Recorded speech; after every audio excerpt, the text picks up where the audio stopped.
Welcome to Dropping Diamonds with me, AJ Andrews, where we dive headfirst into the world of softball.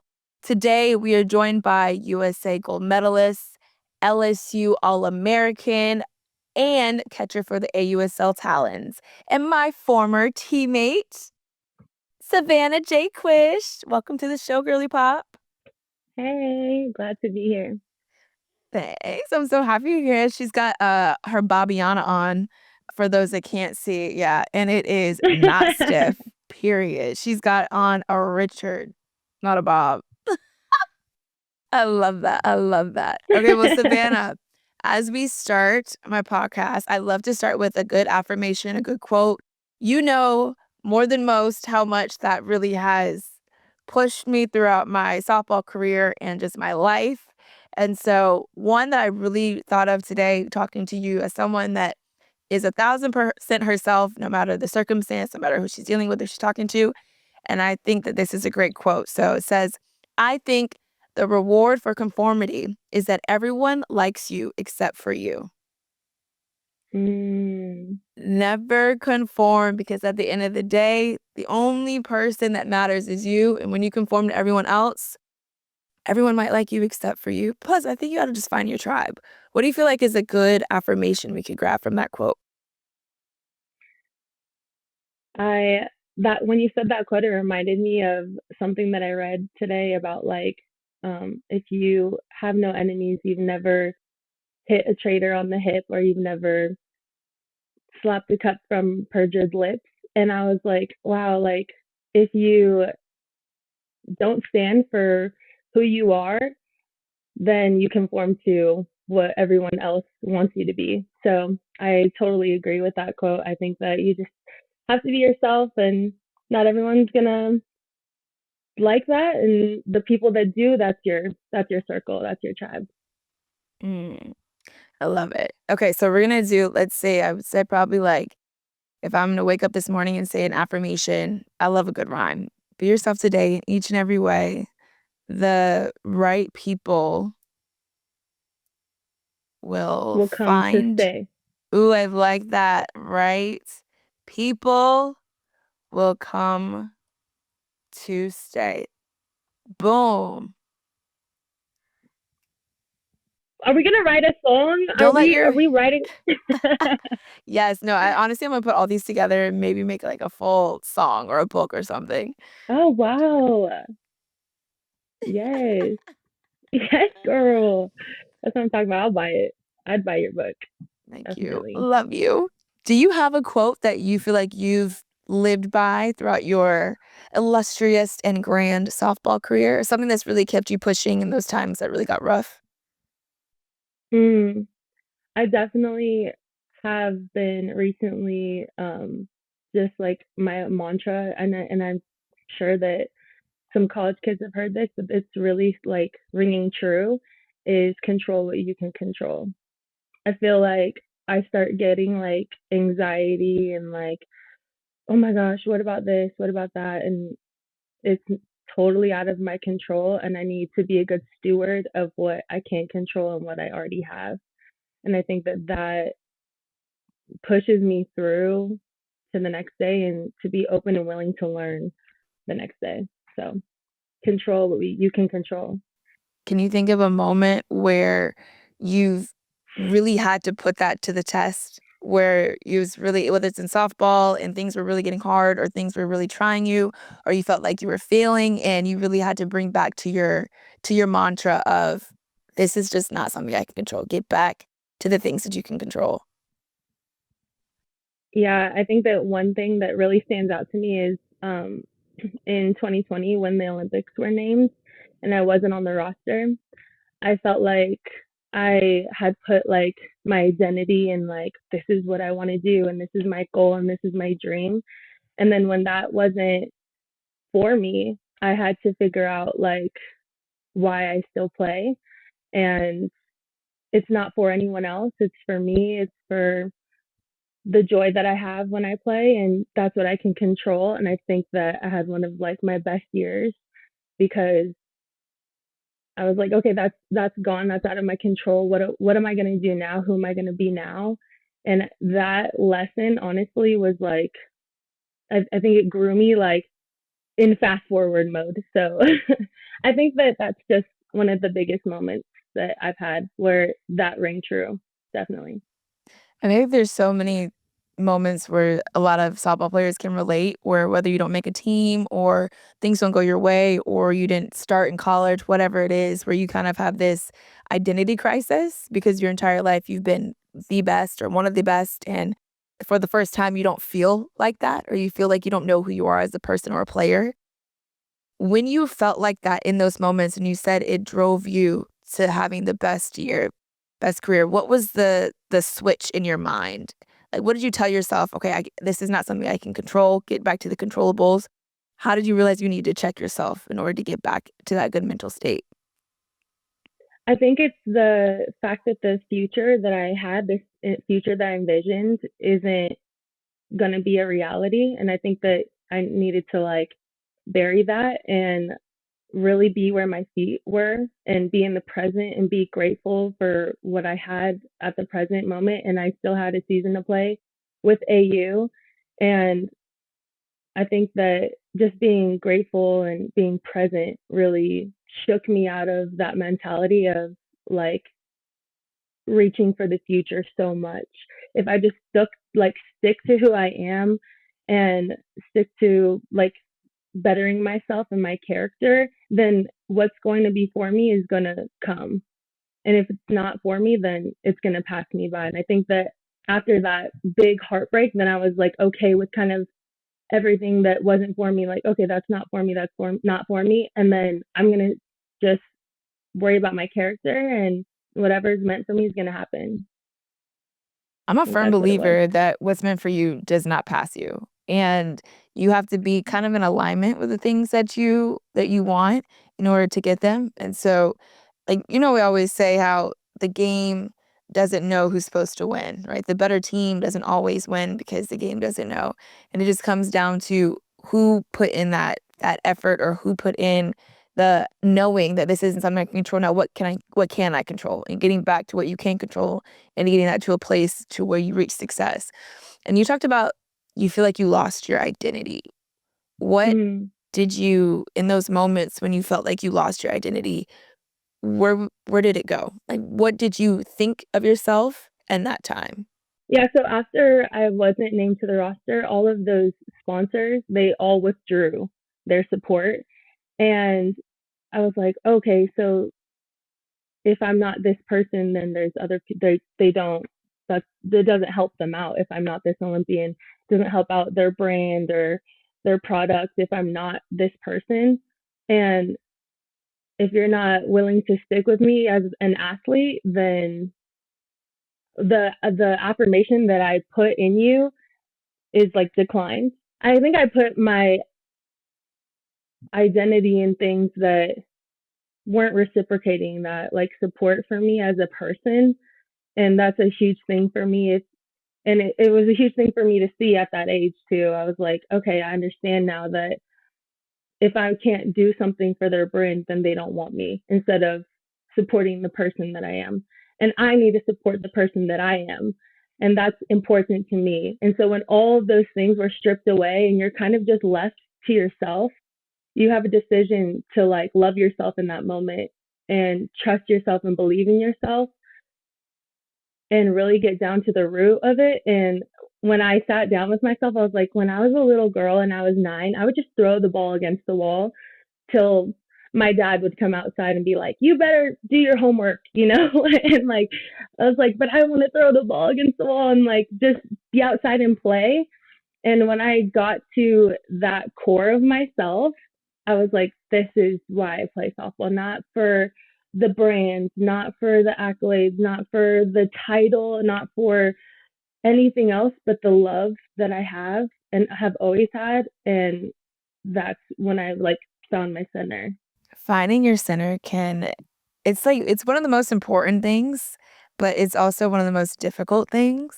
And not like something that really sticks out to me is where they say like other people's opinions are only heavy if you choose to carry them. And Mm. so many of us choose to carry sometimes unconsciously, right? Like we just allow the thoughts or whatever the things that people are saying to kind of just stick to us rather than brushing it off. Because we don't brush it off, it begins to weigh and we're choosing to carry it. And I think when it comes down to like being yourself and understanding your identity, I think it's one of the best examples that I can think of someone like that would be you, as far as just being able to 1,000% you are yourself, no matter who likes it, who doesn't like it. Savannah came into LSU my junior year, and she was I like that was Lil Miss. Her ish didn't stink. Okay, she had a pep in her step, Too much. and she had this. I remember when she first like her first fall softball game, her routine at the plate. She did her little 1-2, and then she would point the bat, and then she would do a little swipe across the bridge of her helmet, and it was a whole performance. And, sometimes you have people that, like, hated on it, didn't like it. I was like, "Okay, girl, like, if this makes you feel good, go up and do what makes you feel good. Oh You go god. up and do you." And I'm so curious because especially as young athletes, and we're talking about as we talk about identity and finding your identity and being confident in your identity, Mm. something that you always were. And even in the moments like you said when you felt like you lost it and you were able to kind of reconnect to get it back. How do you stay when you get it back? How do you keep it? How do you keep that strength, that confidence in your identity when you have so many different people that either don't like it, want to change it, or are doing things that kind of strip it away from you? How do you keep it intact? I think that's one of the hardest things, as like a human being, and especially an athlete. Just because you're changing, you're evolving as well. You're going through experiences that you're deciding like, hey, I don't really like that anymore, or so I think that you should really just have like your non-negotiables, like your values. Like, this is what I value, this is what I stand on. But man, I feel like I'm finding myself in every season. I feel like I did find myself in 2020, and that was like, wow. And then you go about life and you're trying to evolve as a human, and life happens and you feel like you're back to ground zero again. But I think that you should always be okay with being back to ground zero and having the confidence to be like, okay, I remember these experiences I had and I'm going to stand on this. And I remember that I value this. And it's just like refining yourself, putting yourself back in the fire and bringing yourself back out. And every time you bring yourself back out from ground zero, you're shedding the things that aren't of you anymore. So that's kind of how I look at it now, because it's hard to hold on. And especially this last season, I didn't do as well as I wanted to. And yeah, my mind went back to like, why can't I just hit like I did, in 2021 and 2022? And like, you kind of want to chase the past and the best version of yourself. But the best version of yourself is forward. It's always forward. And I think that you have said that since we were in college, like, SJ, if you fail, like, fail forward, fail forward. You would always tell us that because there's nothing back there that's gonna help you now, that like you can look back and be like, wow, it was great and I made these adjustments this way. But as far as evolving into the human you want to be, that's in front of you. So that's how I I look at like that. that. Fail forward. Also, And girl, if I make the Olympic team, I'm gonna be like, yeah, you need to do your whole one too. I I hope gotta do there's the a whole video thing. somewhere, the whole one too. But when you came in, Oh I know, god. like, what were the things people were saying at LSU when you would do your Uh, routine? I always thought, I was like, whatever, let her do her thing. But what would other oh man, people say? you're too much. It's taking too long. That's what coach would say. Coach is like, girl, it's taking too long. I think I invented the 10-second rule, like get in the box in 10 seconds. Cause, but so it's too much. But to me, I was like, a different person, like becoming a different person. Like when I was a player, and then when I was off the field, like I wasn't confident off the field. I was insecure, and I thought I was like chubby, and I was like, oh my gosh, this is all weird. But I think that when I would play the game, that was my chance to be as big as I wanted to be. And shoot, I was a freshman playing in the SEC, like batting fourth. I was already imposter syndrome, right? So I had to help myself out and give myself some confidence. And I'm like, well, if I practice like this routine and like even before practice, then I'm getting myself like into the zone. And it was a very young mindset at that time. Like my routine's gonna help me get into this zone, this being that I want to be. Obviously that's refined. Thank goodness. But I knew it was a lot. That's why. And then I was like, okay, I'm a lot. So what? Like, you're still gonna be my teammate. You still gotta be around me. You still gotta, like, because I'm a lot, you don't like me. Like, that's what you're choosing to be my friend or not based off my routine, not off my character. Like, all right, like, it didn't really bother me because I had real ones like you too. So it also helps to have real friends who don't judge you, but also you looked at me and you're like, actually, that's a lot. Like, when are you gonna, cut out three of the swipes? And I was like, all right, like this person has good intentions for me and I can see their love for me and they want to help me out. I'm gonna listen to them because I saw your heart and your intentions. And girl, you were good, are good, were good. Coming in, starting as a freshman, you did your 1-2, and my thing was like, look, that girl hits a home run every other at bat. Like, if she wants to do a backflip at her approach, let her do a damn backflip. Who cares? My God. When it comes to let's talk about that. The freshman year, starting as a freshman, the pressure that Mm. comes with that, how did you handle it? And how did you get around, I'm sure, like the obvious nerves that initially came in, but then allowed yourself to settle, to understand this is where I belong. I am very good and I deserve to be batting fourth and to be in the lineup the way I am. So Beth is gonna kill me because I'm gonna say exactly how it went down. When it was my freshman year at LSU, and it was like a week before our first game, and we were all excited. Like we've been training the whole entire time, like the fall season, like training hard. And she takes like all the freshmen into the batting cages, and she blatantly just tells us like, "Hey, none of you guys are gonna play this year. Like you guys aren't, you guys are freshmen. You need experience. Like just know." Like she's like telling us like we're not don't expect to play the first game. And some of them started crying, and I was just livid. I was actually mad, and I was like, "You're wrong. Like, we deserve to be out there. Like, some of us are better than the upperclassmen." Like, I was just spitting it all out. And I think back, like, when I was growing up, my mom would say, like, I'm disrespectful, right? Because I would challenge authority so much. But I think that it was misplaced boldness. Like looking back at it, I'm like, dang, girl, you were like almost borderline disrespectful to your authorities, right? To your coaches. Like, you shouldn't speak out like that. But it turned into like, no, like, give us a chance. Like, let us show you what we can do.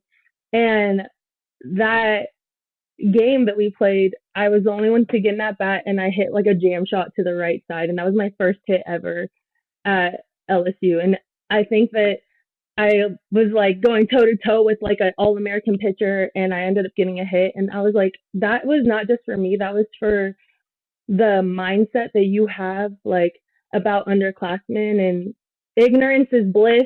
Like, yeah, I don't know them, but they don't know me. So I could be as dangerous as a senior. So I think that was my mindset. And now best arena plays freshmen if they're good enough. So Period. I just do want to know that I did play my freshman year too, though. Okay, well, did she tell you Trina. you weren't gonna play? No, but Exactly. that was also Coach Serena's first year coaching at LSU. So I'm sure she just was Um, like figuring it out, you know what I mean, at the same time. But I mean, your class was didn't you guys you go to the World Series we did, but her first that year? was off of pitching solely. No, didn't you tag on a fly ball to the shortstop? Yeah, yeah, I did. No, Crazy, you know, there's some crazy. epic things that came out from that year, but getting there was definitely due to Brittany Mack and Rachel Fico. Absolutely. But you know, we did our 1-2s. I mean, we had to score runs, right? So we made it work, but the pitching held Right. us down for sure. But my senior year, I think that was the best LSU softball team. I don't maybe I mean they have good teams now, but like our team, my senior year, your sophomore year, we were like the Avengers. I mean, me, you, Bianca Bell, Kelsey Claus, Bailey Landry, Connie Quinn, Sandy. My sophomore year, I kind of get mixed up with all the teams.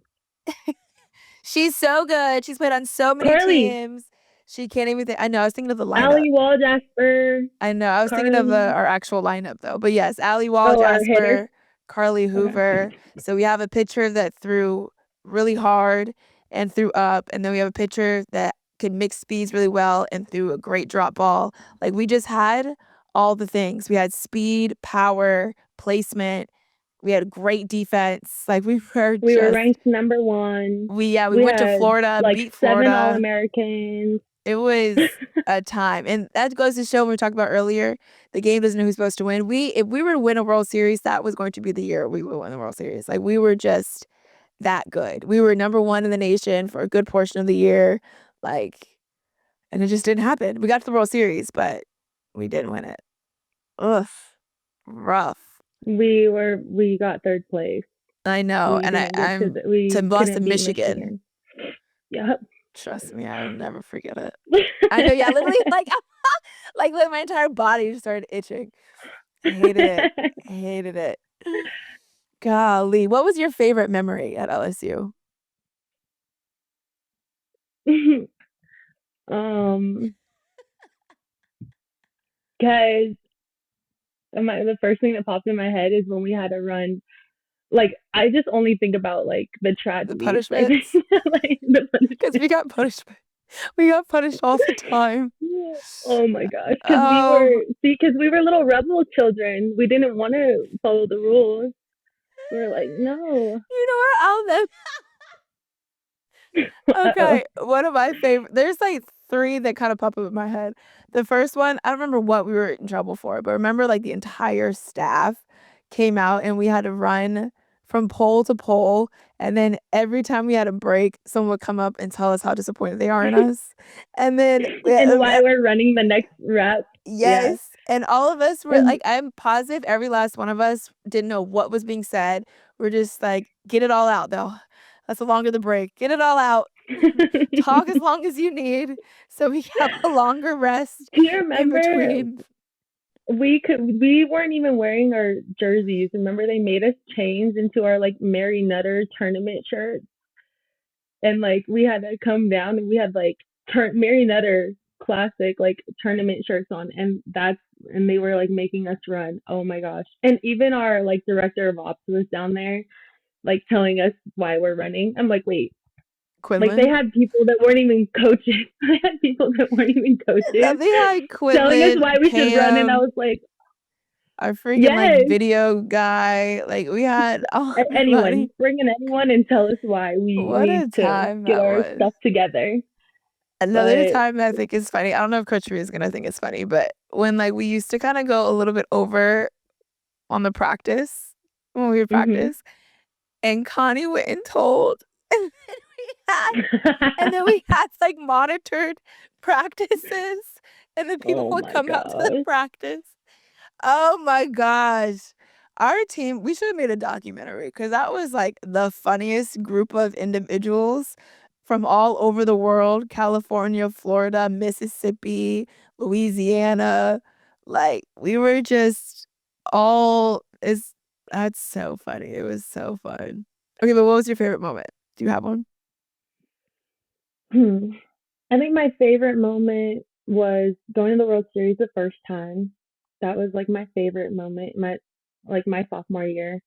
Um, it was like a wow, we did it. Like everything that we said that we were gonna do, like we're here. Um, and then yeah, like just like the funny things that brought us together as a team, like the dancing in the locker room, or I think me, Connie, and Randy's like little singing group, like that was funny to me when I was like at LSU. Um, and then running three like snakes in Death Valley in the football stadium, like running three of them, like even running one we were winded, but running three, I You had to think I run was 3? last. It was like me and like Ali Wajasper was in front of me, and I was like, I'm the last person. Yeah, I couldn't do it. It was so funny. We had to run three of them. I don't remember Was what this we got in after me? trouble It had to for. have been, like, after my time. I don't remember us having to Yeah, run I 3 think so. snakes. Because Okay. I think your sister was like first every time. Okay. I was like, girl, slow down. This is a punishment Girl, run. Savannah, slow down. Oh, wow. But when it But comes to being able to, like, play at LSU, compete professionally, compete overseas, compete in AUSL, you played for the Talons this past year, and you guys won the inaugural season of AUSL. What was that yes, experience like being able to be, I mean, making history one, but then being able to be on the Talons for that inaugural season? I think that it was such a great first year just for the staff to establish this like culture. I think that's really hard to do, and I think that's kind of overlooked when you win a championship. It really comes down to like the culture of the team, and that from everyone, from the teammates to the trainers to the staff, like the coaching staff. I think that we all really supported each other, and it was just a relief to come back from Japan, kind of feeling isolated, and I don't really speak the language, so I'm just kind of figuring things out over there, and really the isolation to go coming into a team that's brand new, and everyone's just like feels supportive and like a family. And I think that you could kind of tell that from our team how like bonded we are. We like to hang out off the field too, so I think that was a huge part of why we won, because our culture. If you would describe the culture in one word, what would it be of the Talons? Genuine. Nice. Yes. Genuine. Genu Genuinity. Genuine. Being genuine is gonna get you to a Genuine. championship right on time. Yes. Hey. Playing at, I mean, the 100%. championship was at Alabama, where we played many times playing in the SEC. That championship series, what was the energy like? And what do you feel like really propelled the Talons to winning it all? I think the energy was just electric. Like Alabama is always really fun to play at. Yeah, I don't their know what fans. it is. Like They their they love fans are they love softball there. Love it. yes, and I like don't even mind it. Like and they're in like a respectful way. Like even when we were playing at LSU, like in LSU against Bama, Yeah, we it's were just friends like, with all of hey, them. We were friends with all the yes, Bama they girls. were so cool. And I was like, yeah, we would literally go back to Bama just to hang out with the Bama girls. And I'm just like, anyway, just now being a pro and what it was last year, it just really brought back those memories of like, man, this is such like a good fan base, and so happy to see the game growing. And I think, man, it was just a great softball game too. It wasn't like a blowout game. It was like a one-run game. It was like a pitching duel, and Sid hit that one home run over the fence, and we all just went crazy. So it was a great game as well as a great atmosphere. Why do you think the Talons won?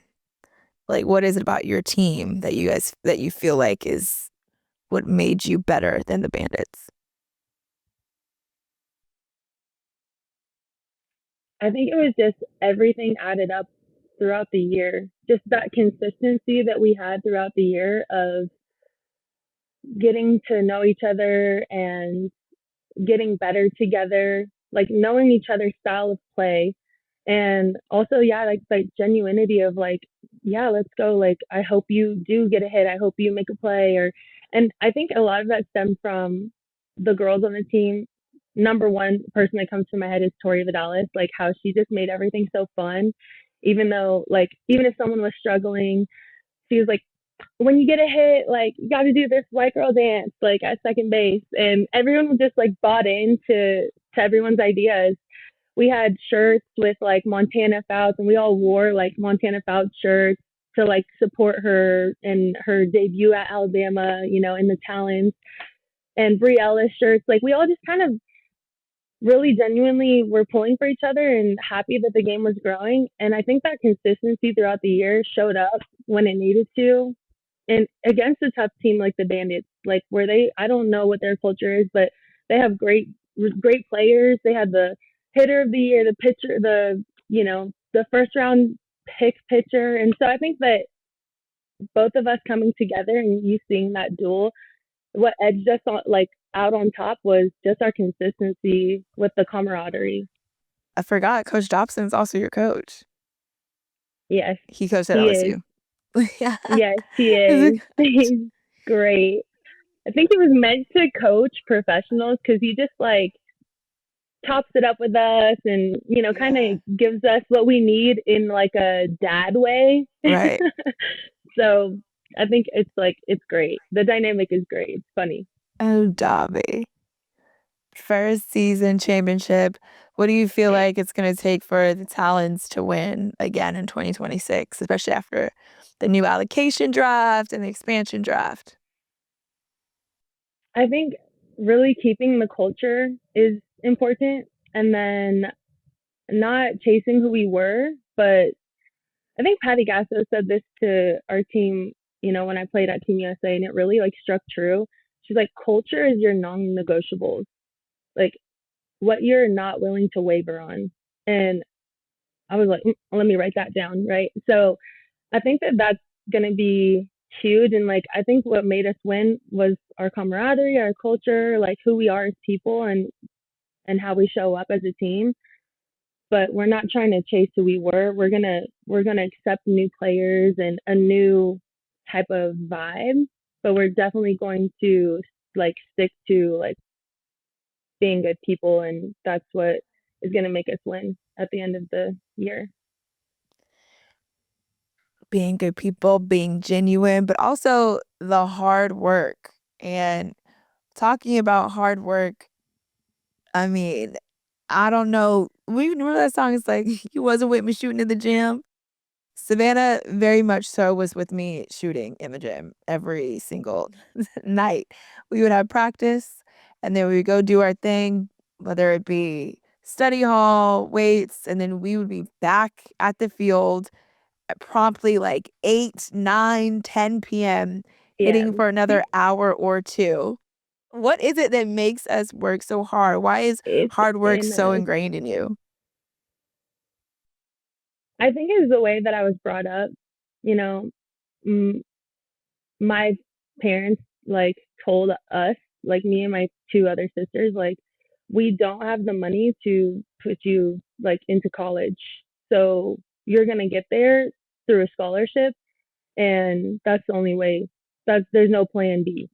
Like there's no plan B. And when my older sister went to Notre Dame on a full scholarship, I was like, okay, like this is possible. This is like what's gonna get me to where I need to be. And then boom, it's just like as soon as I envisioned it and like it like manifested in front of me. And a lot of that was like the drive that I had. And I also loved the hard work. And I think that was like easy for me to love the hard moments, love to do things I don't want to do, love to practice what I'm bad at and see it get better. And I think that that just like I don't know. It's just in us, Zay. It's not in, a lot of people. That's why we're the 1% of the 1% of the 1%. And that's what I'm going to like, that'll never change in me. I think that's what a characteristic that I really cherish about myself is like, love the hard work. That's who I'm going to be to the day I die. To the day I die, for sure. And that you too, like even your field, like that goes for everything that you do, not just softball. Like when your career is over, like I was actually having this conversation with my dad like yesterday. When my career is over, like that's gonna be a sad day, but it's also gonna be an exciting day to see like what else I can do that's great and how I can implement like the lessons that I've learned into my next great thing. And look at you. My next You're great thing. I like the way you think. My next great thing, because everything you touch is going to be great. What would you say is the value of hard work and how you feel like it has placed you where you are today? I think that when you work hard, it's a lot about like preparing yourself for the moment. And our sport has a lot of like you have to do a lot of repetition for our sport, because you're trying to like create the same movement. So it's a lot of like muscle memory. You got to train your body. But when you're in it, right? When you're working out and you're like, I am so tired. I don't want to do this. Like your self talk really, like you can hear your self talk magnified. It gets louder, and just training that and training your mind and like, no, I am strong enough for this next rep. Like I am ready. What if it was like the 14th inning and I'm tired and so you're like training that like sharpening that tool, that mindset, and also you're getting to know yourself. You're getting to know yourself on a intimate level. I think that that is what gives me the itch to meet my doubts, to meet my insecurities, like to do hard things. I have the opportunity to meet my enemies, which is my doubts, my insecurities, and I get to put them in line. And when I meet those things again, when I'm playing against Wayno in Japan, or when I'm in a tough situation and I meet those doubts, I'm going to be like, no, I remember you. I conquered you 5 days I ago can do it in the again. gym. Yeah. Like, so I think that that's what gives me the itch to work hard, the reflection. Amazing. Ding, ding, ding, ding, ding. That's a diamond being dropped. Drop diamonds, dropping diamonds. Getting excited or getting used to meeting your enemies, which are maybe fear and doubt. And when you come across them, put them in their place and overcome it. That way, when you meet them again, it's not something that stops you in your tracks or shocks you. You say, "Oh, I've been here before and I know how to conquer it." I like that because oftentimes we, stray away from the things we fear or we try to avoid failure without realizing if we just went up and shook its hand, we would know how to navigate it the next time we encountered it because it's going to come across again. And so I like that. I think that's amazing. I mean, when it comes to the hard work and meeting your fear or figuring out how to navigate these things, it can be easy, especially in softball or in sports where at a certain point in your life, it becomes your whole life. And it's easy to be misunderstood, especially if you don't navigate it the way maybe other people do, or it looks unfamiliar to the way other people handle certain situations. Have you ever felt misunderstood in the game? Yeah, all the time. All the time. And I think that I'm understanding myself as well. I mean, I think I have a clear vision of who I am. Like I said, like identity, right? That was like Mhm. where we started with this conversation. And I just have a clear vision of who I am to the core. And I know I'm going to change, but I definitely hear what people say about me. And I'm like, that's not right. Like, that's not why I'm doing that. Or that's not why I'm acting that way. Like when I had my breakout year, like I feel like at AU and I was leading in every category and I told you it's because I refound this love for the game and this love like within myself. But I heard a lot of commentators be like, "Well, she has a chip on her shoulder, like, she's upset." And I'm like, "That's not true. Like that's what you see, and if you want to make it like that, then that's fine, but I know why I'm doing the way I'm doing. Like I know why I'm playing well, and it's because like I stripped myself down to my core and I found something special. But if you want to make it like a me versus whatever, then that I can't control that. I can only control what I do and my character, and it's going to be misunderstood sometimes, and I'm not going to get it right all the time either. Like I also do things where I'm like, I shouldn't have done that or I shouldn't have said that, and that's just a part of being human and a part of like people will forgive you if they know your intentions and they know your heart truly, and those are the people I want to stick around. Everyone else, they're just passing through. Sayonara, mother lovers. What would you say to another athlete, another softball player that feels misunderstood, whether it be by her teammates, by her coaches, and trying to get the confidence and find herself the way that you were able to be confident in her identity and not allow it to be subjected to other people's opinions? I think that um, if what they're saying kind of hurts you in a way that you feel like that's completely not true, I feel like that should be like that should kind of roll off your shoulders and you just keep showing up as yourself. And like I said, like you're improving your character, you're improving your intentions. Like if they can't see that, eventually I think that through time they'll be like, oh no, okay, she's actually, not what I thought she was. And that happens a lot. But if that what they're saying about you hurts you in a way that you're like, oh, that kind of like, yeah, wasn't a good thing that I did, then you address it, I think, with that person and just say, hey, I feel like I wronged you in this way and I'm really going to try to work on myself.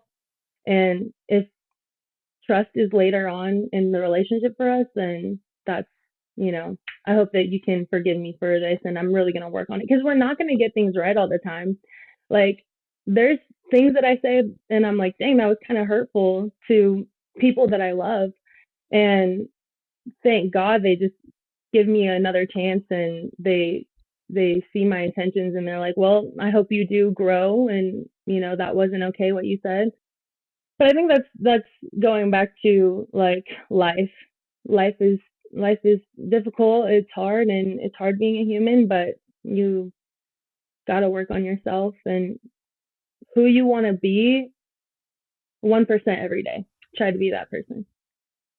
Get better 1%. After 100 days, you 100% better. Stack them. Yep, Stack stack them. those Stack the days. days. Stack the days, and you're gonna fall some days, and you just got to get right back up the next day.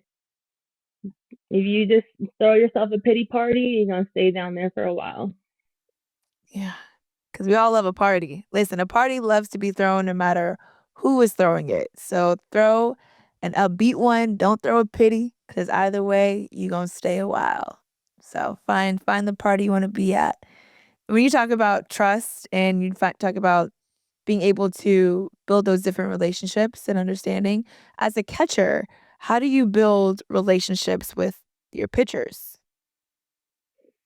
Mm, that is where I'm at in my career right now with like building relationships with your pitcher and kind of figuring out what they know about how they can get batters out themselves and just listening to them and where they're at in their journey of pitching and evolving as a pitcher and being that like tool for them to really shine on the field. I think every pitcher is different. Their personalities are different, but it's definitely a trust game with what they feel comfortable throwing and kind of if you guys are on the same page mentally.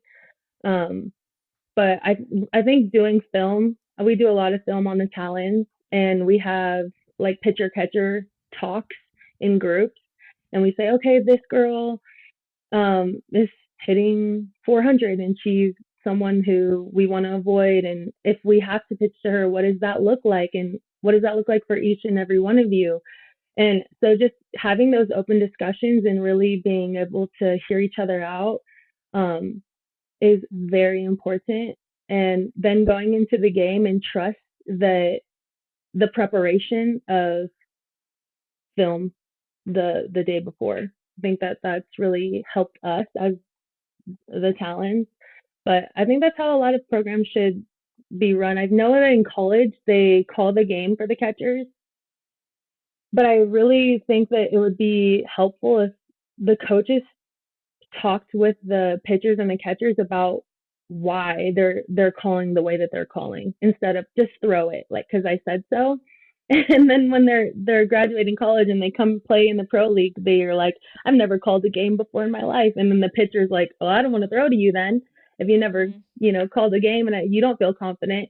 So just probably educating those kids at that time would really be helpful to the trust in the game as well, like the game that they're playing in college, but also after college in the pro league, it'd really help them out. So you are, let's say, in travel ball and you don't have film, right? Or you're playing a different team each day or each, hour. When it comes Mm, down to understanding, like, what is you wanna throw, just kinda getting together and saying, "Okay, well, if this batter if maybe she is leaning more towards outside pitchers is what we're gonna do, or lean more towards inside is what she's gonna do based off her last day." Be like, have a game plan set regardless of who it is you're facing so that it's kind of a rinse and repeat method.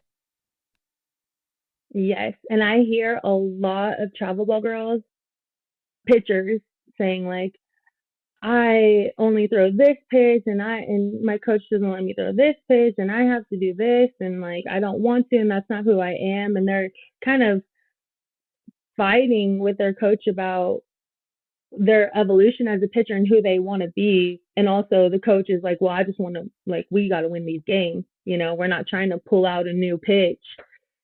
But I think that that's where the conversation needs to happen and the trust in your player and the trust in their work.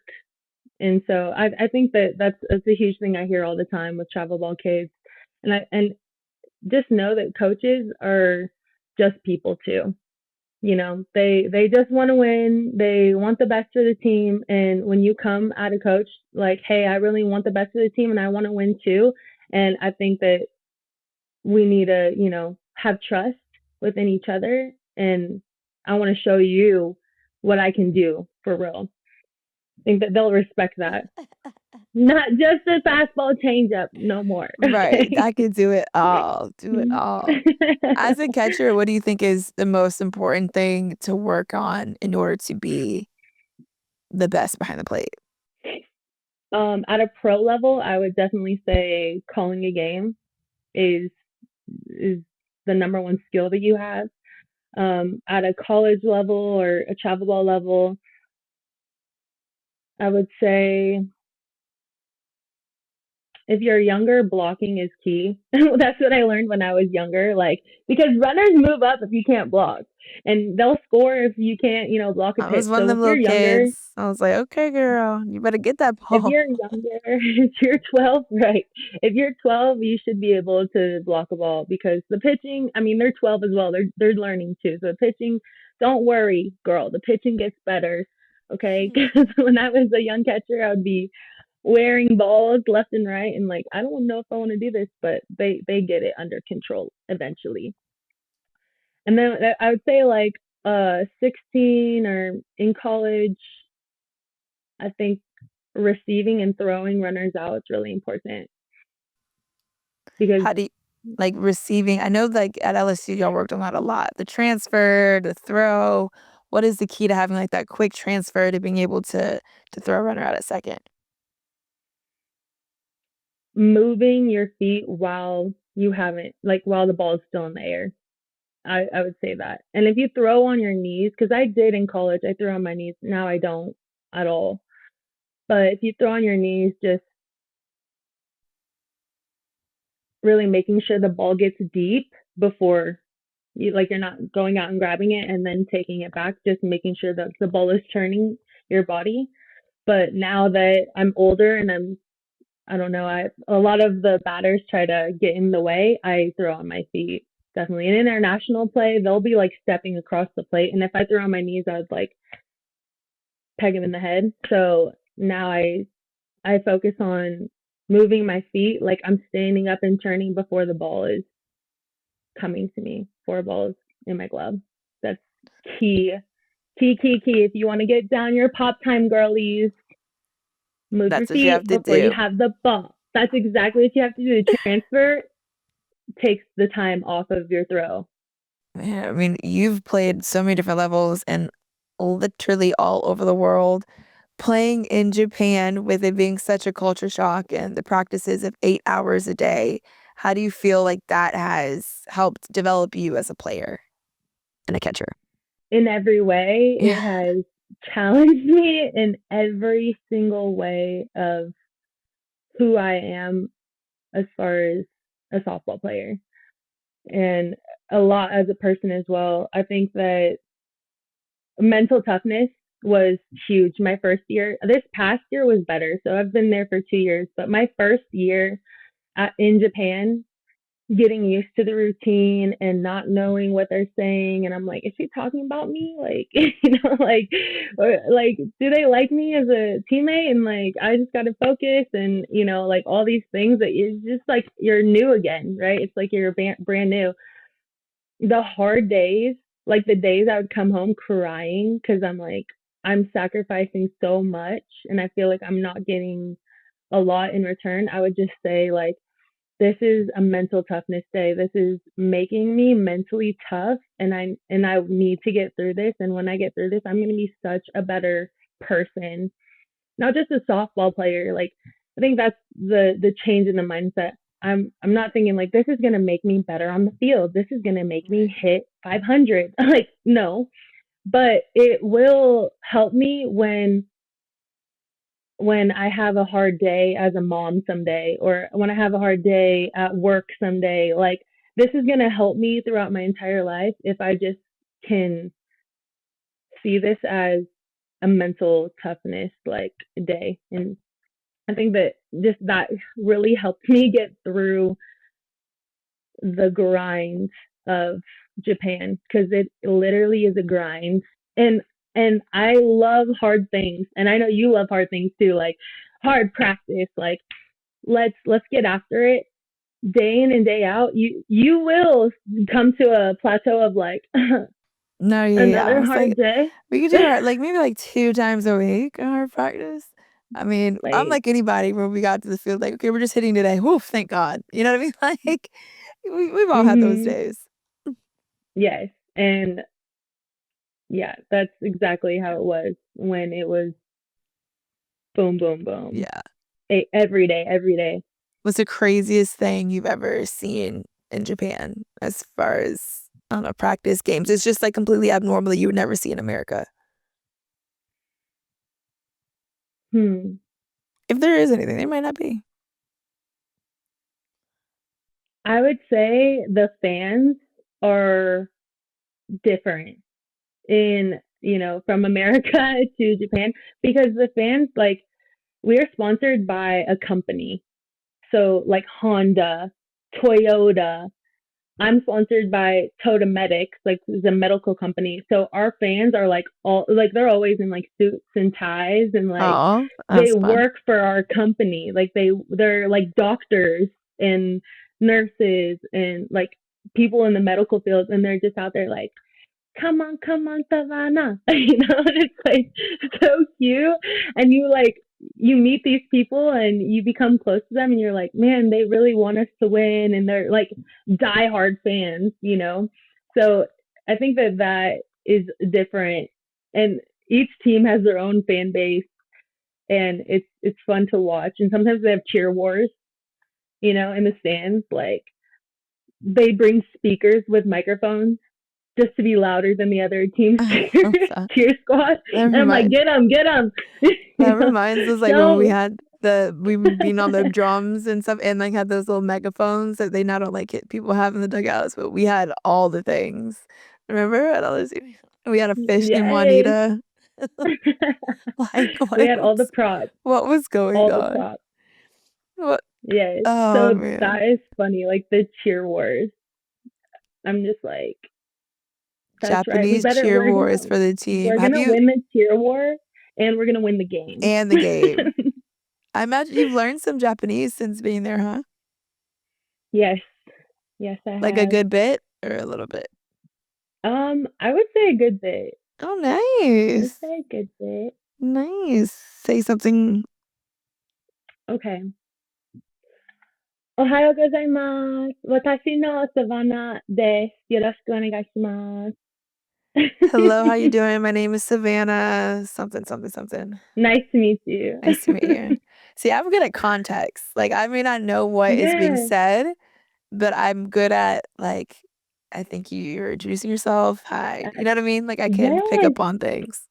Yes. And that's how you Nice. pick up on the language. That's Right. how you pick up on the language. That's what I'm doing too. I'm like, sometimes I get it wrong. I'm like, she said my name. Why did she say my name? Yeah, yeah, yeah. No, I believe But that because when sometimes, I lived in Italy, that's what how I played in Italy, and, like, I quickly got the language because I was around it so much, and I had to figure out what they were saying, right? When you have to figure it out, right. that's when I feel like you learn the easiest because you have no choice but to, like, figure it out. "Okay, this is what this is. This is what this is," and you begin to really things begin to click. Like, "Ah, that must mean field. Ah, that must mean water. Ah, that must" you know what I mean? It's not that Hmm. it works out.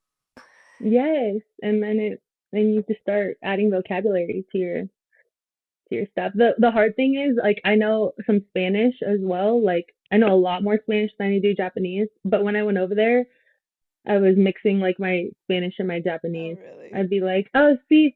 I mean, hi, hi, hi. Like, She's trilingual. just Trilingual. I'm just Oh, no, I'm not that. I wouldn't say fluent at all in Japanese, but I'm learning at a like rapid rate because yeah. I'm just in there. Savannah, I'm so proud of you and all the things that you've done within softball and beyond, staying true to yourself and staying true to your identity. I would be remiss, though, if I didn't ask before I let you go, what's your favorite AJ moment from playing with me? My favorite AJ moment. Oh my Ta-da-da-da-da. God, there's so many.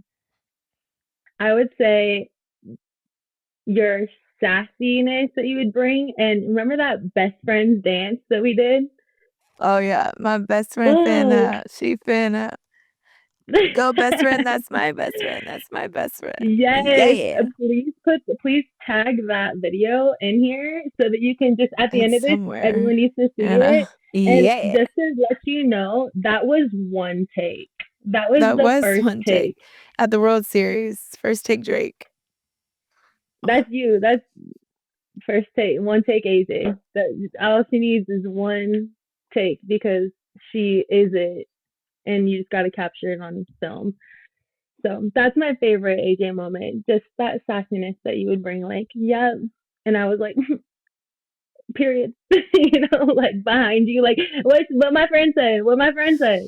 So Also, I have to yeah. note earlier when Savannah called me Zay, that is a nickname that only LSU softball from it's such a funny no one else knows that unless you played with me.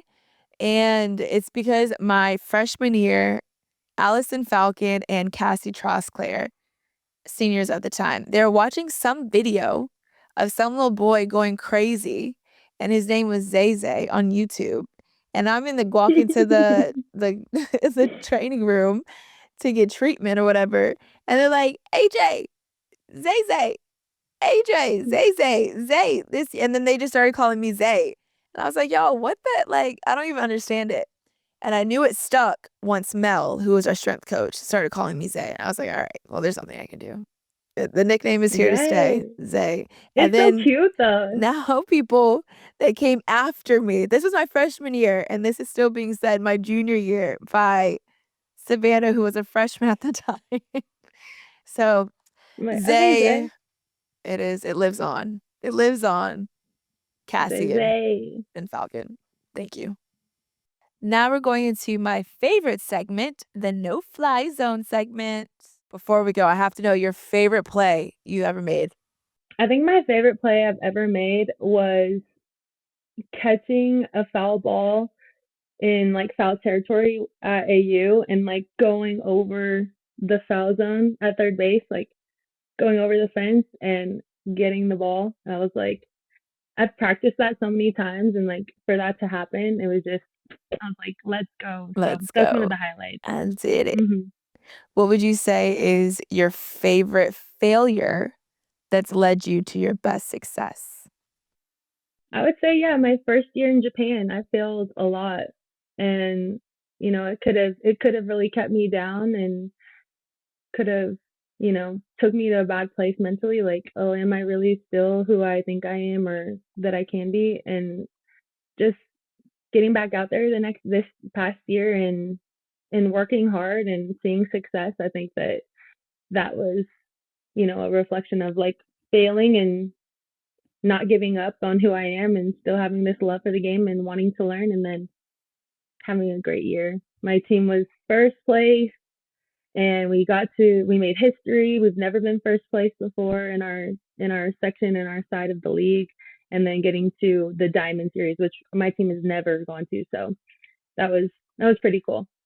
Savannah, thank you for what else also lives on is your talent and your reminder to be yourself and to play confidently. And in those moments where you don't feel confident, go back and really check in with yourself to remember who you are and refine that identity. And my favorite diamond that you dropped today is go and meet those enemies of yours, which are the fear, the doubt, the failure, so that when you meet them, you get acquainted with them, you know how to put them in line. And so the next time that it comes up, you know how to deal with it a lot easier, a lot quicker, and it doesn't affect your identity. Getting back to our affirmation, Savannah, of be yourself today, each and every way. The right people will come to stay.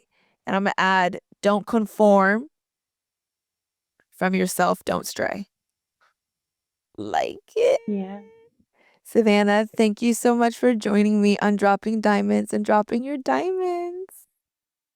I'm so happy to be here. Thank you. Zay. Love you. To my listeners, thank you so much for listening to today's episode. Let's continue this conversation on Instagram at Dropping Diamonds Pod. And remember to always remember who you are. Be yourself today in each and every way, and the right people will come to stay. Don't conform from yourself. Do not stray. I'll meet you here next week back at the Diamond. Bye for now.